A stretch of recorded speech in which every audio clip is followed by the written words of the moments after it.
Hi guys, my name's Rachel White. I'm a JFK assassination researcher.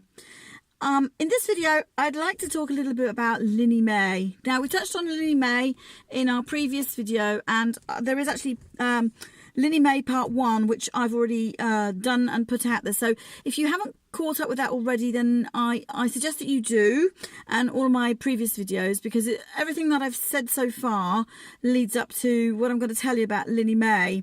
So this is Linnie Mae Part 2. Okay, so just to recap a little bit what we said about Linnie Mae before. Linnie Mae is Wesley Buell Frazier's sister. She was married to a man called William Randall. So her name is Linnie Mae Randall. That's her married name. And she was living in Irving with Wesley living in her house with her husband and her own children at the time of the assassination. So we talked about before, didn't we, about Linnie Mae giving testimony that she looked out of the window during the morning, very early in the morning, 7:15, some kind of time like that, to see Lee Harvey Oswald walk across her carport and put a package, a long brown paper package, into the back of Wesley's car, either on the back seat or on the floor. She feels that she saw that, and she gives testimony to that effect. So and we talked about Linnie Mae, and in the context of what happened with her account with Wesley directly after the assassination also. So there's two things that we need to think about with Linnie Mae. So I'm just going to kind of recap on everything that we've talked about with Linnie Mae and expanded a little bit further for you, so that we're really kind of up to speed with where Linnie Mae is at.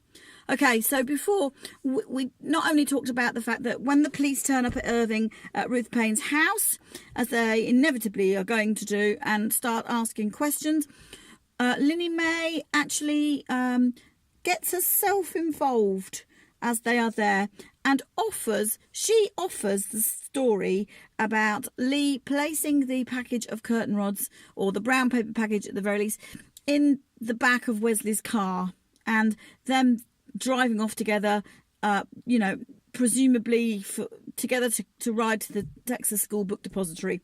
Now, we've proved without a shadow of a doubt that account cannot have occurred. So I just want to make that really clear, that we are now saying, as researchers, that story is a fabricated story. And the reason that it's fabricated, I touched on an earlier video, and it's to do with this whole story to do with the curtain rod package, and that Lee actually took curtain rods into the building on the Wednesday, or a package he was talking about it containing curtain rods, which of course it didn't, on the Wednesday, and that was always going to be the plan. The conspirators tasked Lee with taking the weapon into the building, and to be seen to be doing so. But remember, we talked about Lee doing it on the Wednesday and not the Thursday, and therefore the person tasked with seeing that didn't see it, and we believe that person tasked with that job was Wesley Frazier. So in effect, what has happened with this story is that because Wesley did not see that happen, he is then accountable to his handlers to complete this section of the narrative. You see, the narrative had been set in advance, so they already had decided that the weapon getting into the building, the story about the weapon getting into the building, was going to be via this brown paper package. Now that's key here. So this is the narrative that has and was and is going to be the case of getting that out there into the media and as the official version. So they are asking Lee to do the job. He does it on the Wednesday, not the Thursday. Wesley doesn't see him. Wesley is panicking now, because Wesley knows that he should have seen Lee do that. So he comes back to Irving, and there's a problem with this story, because he cannot report then for sure that rifle is in the building. Do you see what's happened? So he needs to report that back to his handlers. He needs to report that back most likely at this stage via Ruth Payne, but he cannot do that because he hasn't seen it. So my belief is that on the Thursday night, when we've had all the debacle with Ruth Payne going into the garage and seeing the light switched on in the garage and all the fuss that she made about that, how easy it would be then for Ruth to slip out of the garage herself, maybe 9:15 kind of time, children in bed, 2 doors down, and to have a little chat with Linnie Mae and Wesley Frazier, because the narrative needs to be completed and we need to be telling the same story here, don't we?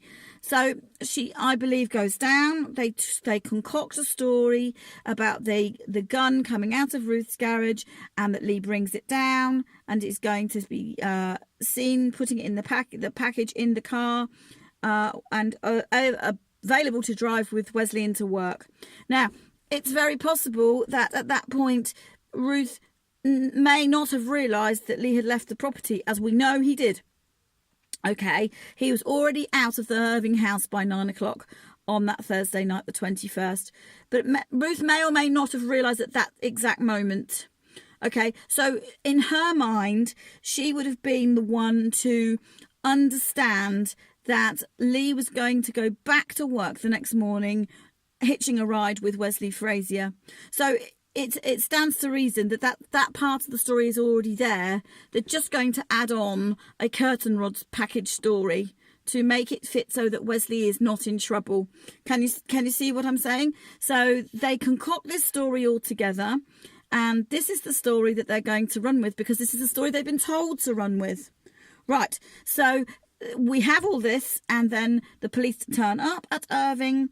Ruth gives them an account of the bundle that the gun had been wrapped up in, which we already talked about in a previous video, in which I've completely debunked that the paper packaged rifle can have come out of that baby's blanket wrapped up.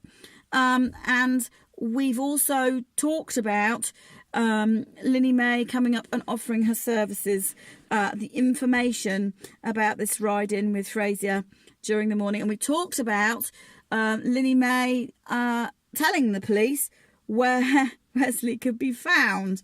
And if you remember, I found that quite funny, because she clearly lied, didn't she? So if you haven't already seen these videos where I've explained this in depth, go back and have a little check out of those videos, because they're really helpful to just kind of bring us all up to speed. So I want to talk about what Linnie Mae did next. All right.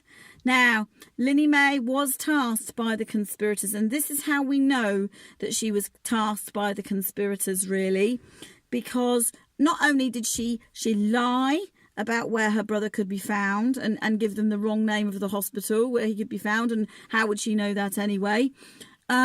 She actually offers her services rather than being asked.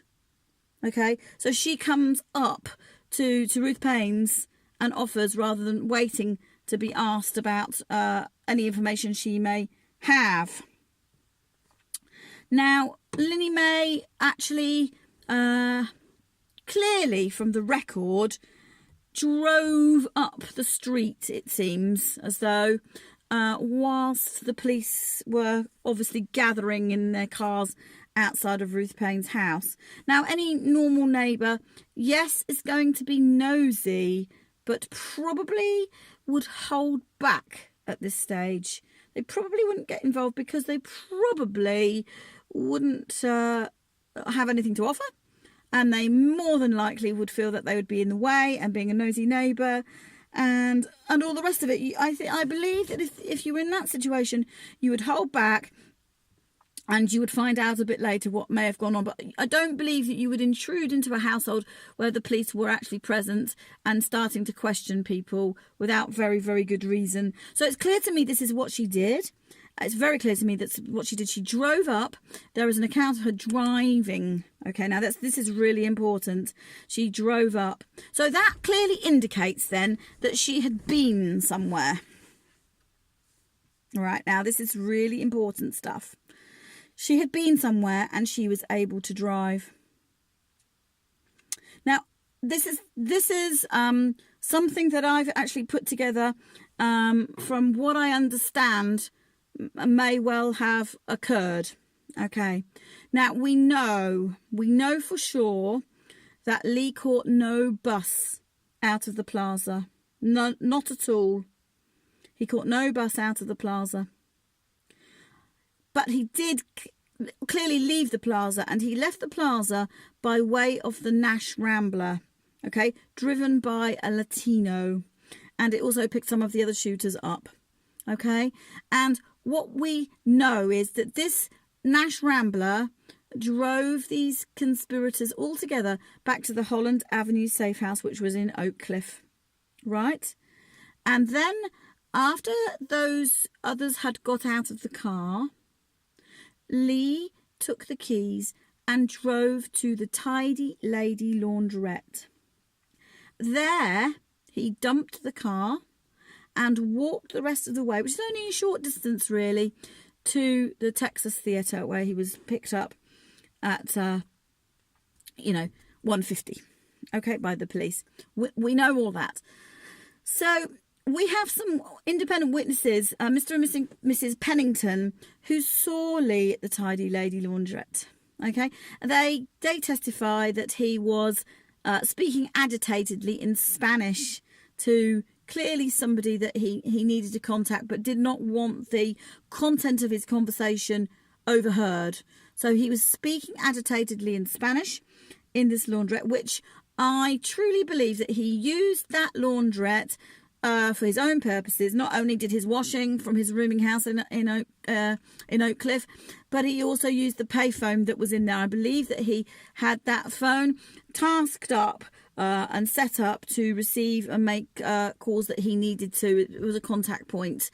So I believe that he phoned whoever it may have been. It's likely that may have been David Atlee Phillips that he contacted. There is one other possibility that he may have contacted Warren de Bruys at that point, but my money would be on Dave Atlee Phillips as far as I can tell at this moment. So we have Lee making this phone call, okay, and then he leaves the Rambler. He walks. So we know that later on that light green Nash Rambler was parked outside of Ruth Payne's house when the police came to call. So we've got to ask ourselves the question, how did it get there and who got it there? So I, having looked at this and really thought it through, I understand this now to be Linnie Mae. Okay, now clearly she could drive. Maybe she didn't drive lots, but she could clearly drive. And I believe that the conspirators, her handler, Wesley's handler, John Roselli, tasked her to take a nice bus trip, maybe even took her children, maybe even took a bag of laundry to the laundrette in Oak Cliff and had the keys. Either Lee gave them to her directly, or he may have left them under the wheel of the car. Now, the interesting thing here, in a way, which we can actually begin to prove that this is the case, is because Lee, we know for sure, did not cross Linnie Mae's carport and put a package in the car during the morning of the assassination. So if he didn't do that, she couldn't possibly have seen him. She couldn't possibly have seen him anyway, because the way that the window in the carport is set together, it would have actually been nigh on impossible to have seen anyone to do that, which is another story. But if he didn't do it, she couldn't possibly have seen it. And yet later, she talks about what Lee was wearing, okay? And she gets it pretty much right. She says that he's wearing a tan overshirt. Well, yes, he was wearing a tan overshirt. He was wearing a brown overshirt. And when she's questioned on this by counsel in her Warren Commission testimony, she talks about the kind of grey bluey Eisenhower jacket worn over the top. That she tries to tell the Warren Commission that he's wearing a blue bluey, short jacket over the top, which is ridiculous in itself because you've got a big overshirt on and then you've got this tiny little jacket zippered up. You're gonna look like a Michelin man. It's gonna be ridiculous. And clearly Lee did not do that, but they wanted to be able to tie this jacket that was found under the car later in the day to Lee Harvey Oswald, so that they could place him at the Tippit scenario, the shooting. So Linnie Mae, she makes me laugh so much. I'm sorry, guys, but she really does. In her testimony, she talks about what he was wearing. What Lee was wearing, and she said he was wearing a tan overshirt and a grey jacket and a t-shirt underneath, and then she tells them she remembers the tan overshirt and the t-shirt more than she does the jacket. So can you see, I just got visions now of Lee Harvey Oswald wearing a jacket with this brown tan overshirt over the top. Because that's the only way you would really remember that. You wouldn't focus in on a brown overshirt. You'd just see the outer layer, wouldn't you? And then later on in her testimony, she's questioned again about this jacket, because they want to push the jacket angle, and that is so obvious to me in the Warren Commission testimony that's what they're trying to do here. So, when we unpack this, what we're saying is Linnie saw Lee. She didn't see him in the morning because that didn't happen. So she must have seen him at another point. So my contention is that she was tasked to go to the Tidy Lady laundrette, maybe a child in hand, and receive the keys in some manner. She saw Lee. And she drove that Nash Rambler back to Irving, parked it outside Ruth Payne's house.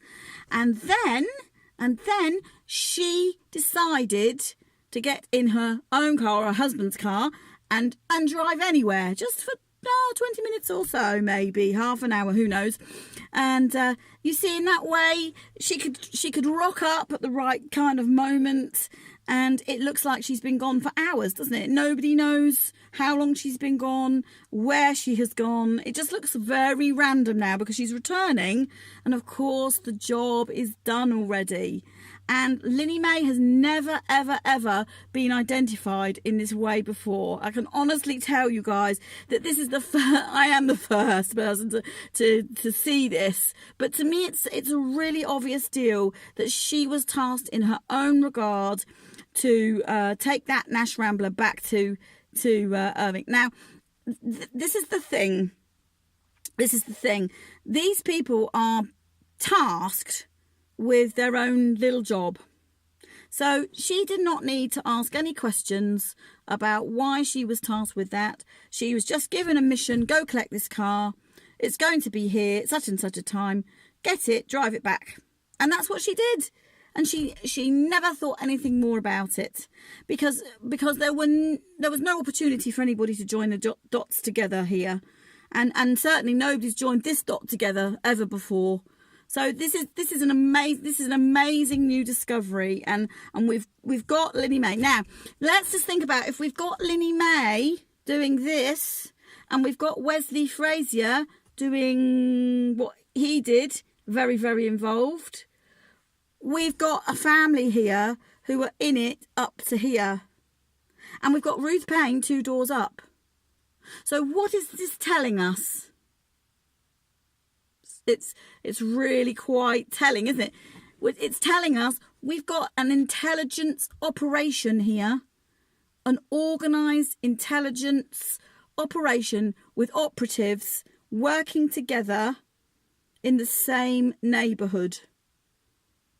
Okay, that can only mean one thing. And the thing that it means is these people are connected to the intelligence services. They're recruited in, and they are placed deliberately, and they are planted deliberately and tasked appropriately. There is absolutely no question of that. Absolutely no question of that. Okay, so I just wanted to be very, very clear that we've busted this aspect of this Irving Intel community wide open now. We've got Ruth Payne doing what she's doing. We've got Wesley doing what he was doing. We've got Linnie Mae doing what she was doing. And of course, they back each other up. Of course, they tell the same story. Of course they do, as far as possible. I mean, Linnie Mae, to be fair, trips herself up. And I actually believe she talked about her brother being at Parkland because she knew something of the plan for him to go to the hospital and to touch base with her handler after the assassination. She knew that was the case. Now, JFK was initially supposed to go to Baylor. That was a plan in the works. So when she understands that the president has been taken to Parkland, she assumes that Wesley has gone to Parkland because she assumes the plan has changed without her information. But of course, Wesley didn't know that either. So Wesley goes to Baylor to meet with Roselli. So that's why she trips herself up. All right. Now, thank goodness she has tripped herself up because we can see through this house of cards now, and it's just come crashing down. So, Linnie Mae, I'm sorry to say, she is conspirator here. She has conspired to frame up Lee Harvey Oswald for the murder of JFK. Okay, and I just wanted to get it out there and say it. It's said, it's done, and this is just groundbreaking stuff now. So please do catch up with some of my previous videos. Come and ask me any comments. Read our book Takedown, because all of the things that I'm talking about in here in that book. So thanks for watching, and I'm going to be back with another video real soon.